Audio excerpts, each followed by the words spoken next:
আসসালামু আলাইকুম প্রিয় ভিউয়ার্স, দেশ এবং দেশের বাইরে পৃথিবীর যেই প্রান্ত থেকে আপনারা আমাদের এই ভিডিওটুকু দেখছেন সকলকে জানাই আন্তরিক মোবারকবাদ। আমার বাড়ির পরিত্যক্ত জায়গায় কিছু সবজির চাষাবাদ করেছি, শাকসবজির চাষাবাদ করেছি। আলহামদুলিল্লাহ খুব সুন্দর শাকসবজি হয়েছে। এখন আমরা কিছু শাকসবজি উঠাইব। আপনারা আমার সাথে থাকুন এবং ভিডিওটা দেখতে থাকুন। সকলকে ধন্যবাদ। ভিউয়ার্স, আমরা এখন চলে আসলাম আমার এই শাকসবজির বাগানে। সো এই বাগানে প্রথম প্রায় 1 মাসের মতো আমরা বত্তা শাক, আমি জানি না আপনাদের এলাকায় এটা কি শাক নামে পরিচিত, এটা আমরা বত্তা বা বতুয়া শাক বলি। এটা আমরা অনেকে এখান থেকে খেয়েছি। তো এখন আমরা এখানে চারের মধ্যে দিয়েছি করলা এবং সাথে আছে লাউ এবং মিষ্টি কুমড়া, আর নিচে আছে প্রচুর ডাটা, সাইডে আছে টমেটো।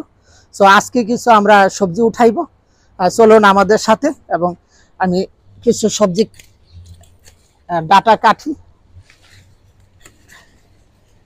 সো আর এই সবজিগুলো অর্গানিক, আমি কোনো সার ব্যবহার করি নাই। সো কোনো সার ব্যবহার করি নাই।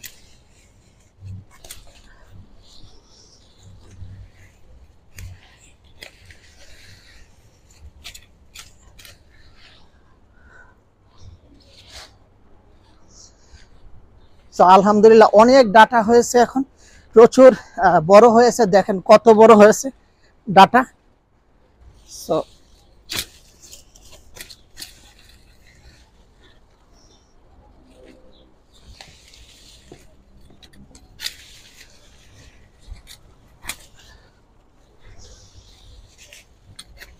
আর এই ডাটাগুলা খুবই স্বাদ, দেখেন কত সবুজ, একবারে লক লক করে। সো এতই স্বাদ, এই পর্যন্ত সম্পূর্ণটুকু নেওয়া যায় এবং সফট, খুবই সফট। এই যে দেখুন কত নরম একবারে। সো আর এগুলা মনে করুন অনেক হয়তো আমি একা তো আর আমরা খাই না, আমরা আত্মীয় স্বজন বন্ধু বান্ধবের সাথে শেয়ার করি। তো আজকে অনেকগুলো উঠাইব এবং বন্ধু বান্ধব আত্মীয় স্বজনের বাড়িতে দিব।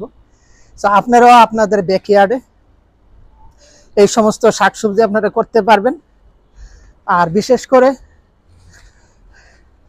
এতে আপনার যে নিজের যে চাহিদা মিটিয়ে বন্ধুদেরকে দিতে পারবেন, সাথে আপনার যে একটা ব্যায়ামের কাজ হয়, মানসিক প্রশান্তি, আর এটার আনন্দ আলাদা। এটার আনন্দ যে এটা প্রকাশ করার মতো না, কারণ যখন একটা ফল আসে, একটা সবজি হয়, যদিও দাম যতটুকুই হোক না কেন, আপনার এটার আনন্দটুকুই আলাদা। তো দেখেন প্রচুর সবজি, কত খাইবেন, চলে আসেন।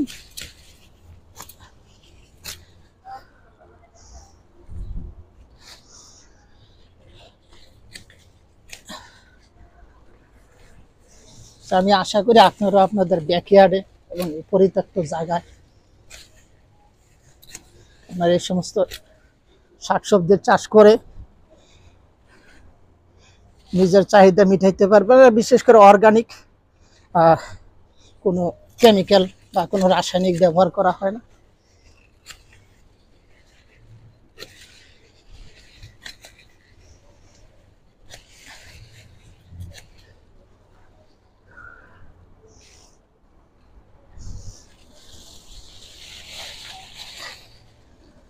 ডাটা এবং শাক। তো ভিউয়ার্স, আশা করি আপনাদের এই ভিডিওটা ভালো লাগবে। যদি ভালো লাগে আমার এই ভিডিওটাকে লাইক, শেয়ার এবং সাবস্ক্রাইব করবেন। সকলকে আবারও ধন্যবাদ। আমি একটু পরিশ্রম হয়ে গেছি। সবাইকে ভালো থাকবেন। আল্লাহ হাফেজ।